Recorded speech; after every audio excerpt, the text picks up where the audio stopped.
तो अभी हम लोग बात करेंगे गैस्ट्रोकोलिक रिफ्लेक्स के बारे में। कई पेशेंट कहते हैं कि खाना खाने के बाद हमें शौच जाना पड़ता है, खाना खाने के आधे घंटे बाद, खाना खाने के 1 घंटे बाद, या कुछ लोग खाना खाने के तुरंत बाद जो शौच जाते हैं।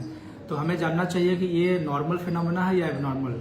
तो ज़्यादातर पेशेंट में ये एक नॉर्मल फिनोमेना होता है। जब भी खाना हमारे पेट में पहुंचता है तो कई बार जो रेक्टम होता है, जो कोलन का पार्ट होता है, वो कॉन्ट्रैक्ट करता है। तो अगर वहाँ पर शौच होता है तो मरीज को शौच जाना पड़ता है। लेकिन कुछ पेशेंट में बीमारी का भी रीजन हो सकता है। तो मैक्सिमम जो रीजन्स होते हैं हमारे यहाँ, हमारे कंट्री में, वो है IBS, इरिटेबल बाउल सिंड्रोम कहते हैं। इरिटेबल बाउल सिंड्रोम उन्हीं लोगों को होता है जो मानसिक तनाव से पीड़ित है, जिनका दिमाग उलझन में है, ओवर थिंकिंग करते हैं, डिप्रेशन में है, चिंता करते हैं। तो ऐसे लोगों का आंख तेज चलता है, उसकी वजह से उनको जो है खाना खाने के बाद जो है शौच जाना पड़ सकता है।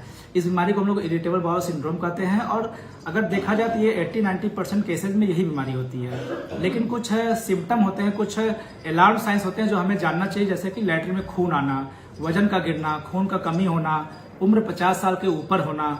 ऐसे केसेज में कोलन कैंसर में भी ऐसा हो सकता है, कोलन की में अल्सर होने से ऐसा हो सकता है, कोलन में घाव होने से ऐसा हो सकता है। तो ऐसे केसेज में कोलोनोस्कोपी जांच करवा लेनी चाहिए। तो ज्यादातर केसेज में ये नॉर्मल फिनोमेना है और इरिटेबल बाउल सिंड्रोम में होता है, जिसमें कोई घबराने की बात नहीं है। लेकिन कुछ केसेज में, तो कह लीजिए 10% केसेज में, ये एक बीमारी का प्रारूप हो सकता है, जिसके लिए कोलोनोस्कोपी जांच आप करा सकते हैं। धन्यवाद।